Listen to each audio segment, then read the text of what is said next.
Well, actually, the Uranus-Pluto square is part of a much larger complex, because at the same time Saturn will be opposing Uranus and squaring Pluto, and Jupiter will be going through it as well, which means that every outer planet will be involved in this except for Neptune, for which we can have small blessings. Uranus-Pluto is a combination of revolutionary overthrow.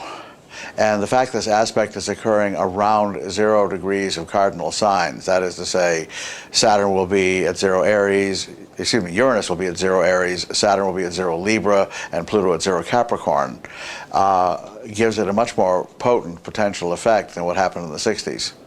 I don't know if it'll be as long.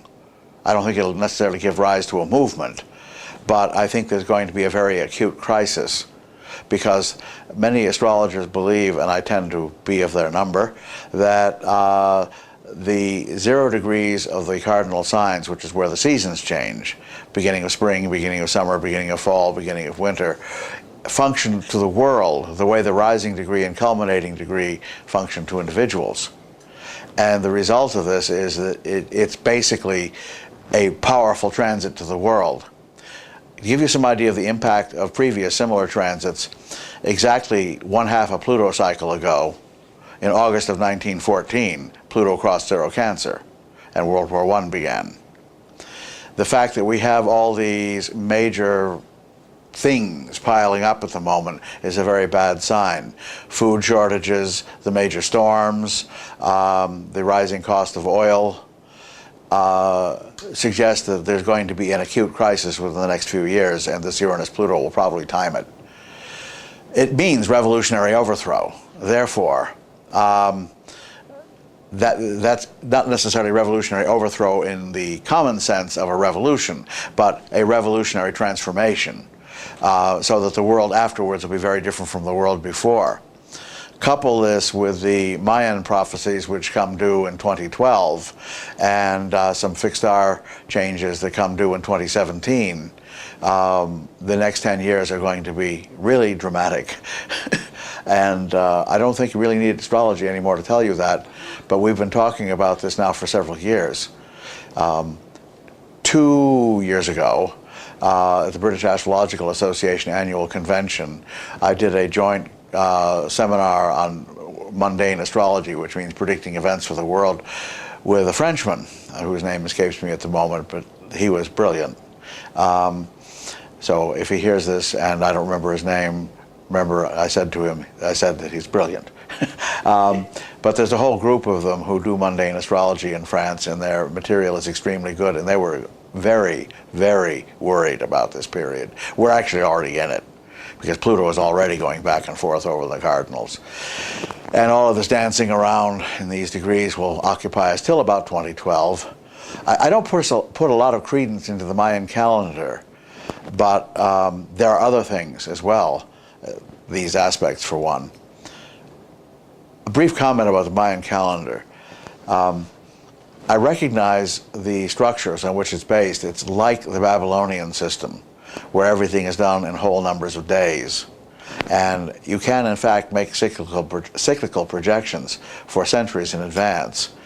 And interestingly enough, the Mayans had a crisis date a couple hundred years ago where they predicted some great disaster, and they had it.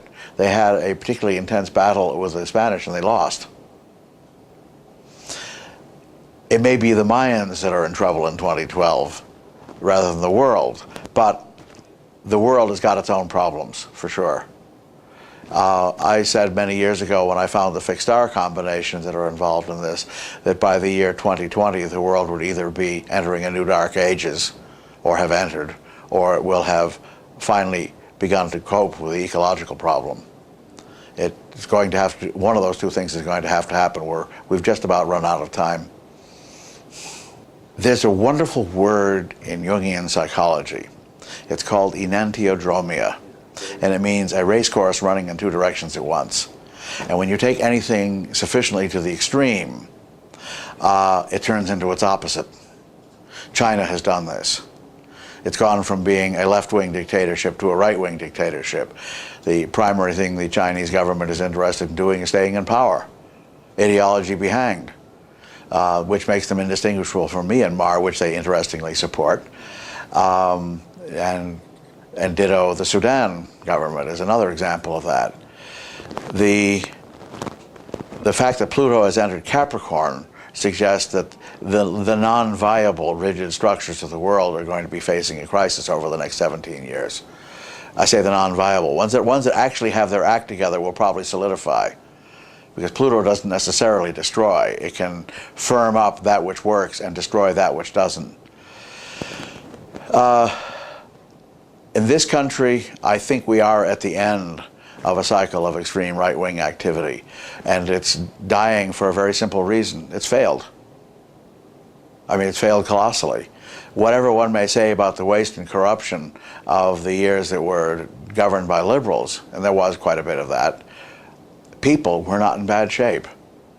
And they may have had to contend with rules and regulations they didn't like, but they weren't in bad shape. Now they're in bad shape, and they still have rules and regulations they don't like. The only thing that they've done is they've cut back services. Taxes have gone up, waste has gone up, services have gone down, courtesy of your Republican Party.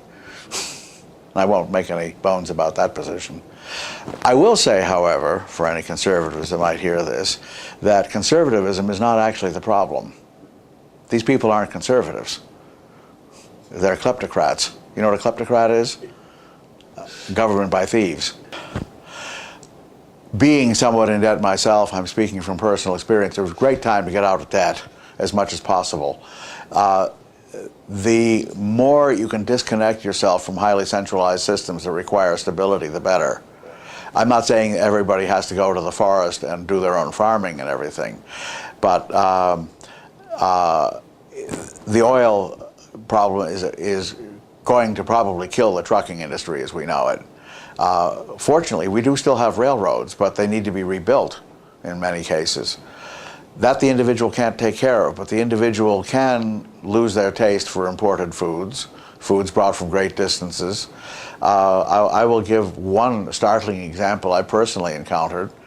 I had a PT Cruiser up until a few days ago, which got mediocre at best gas mileage, and I've replaced it with a Prius, and we've cut our gasoline costs by 2/3 at one swoop, and paying about the same a month.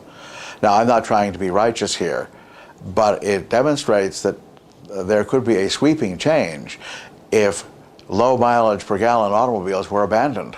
Yes, it'll hurt Detroit, but I think Detroit is actually already making the adjustment. They're coming out with hybrid cars and cars with better gas mileage. Okay, maybe we give them a couple of years to catch up with the Japanese, but then I think people should get rid of the gas guzzlers. It's a simple act.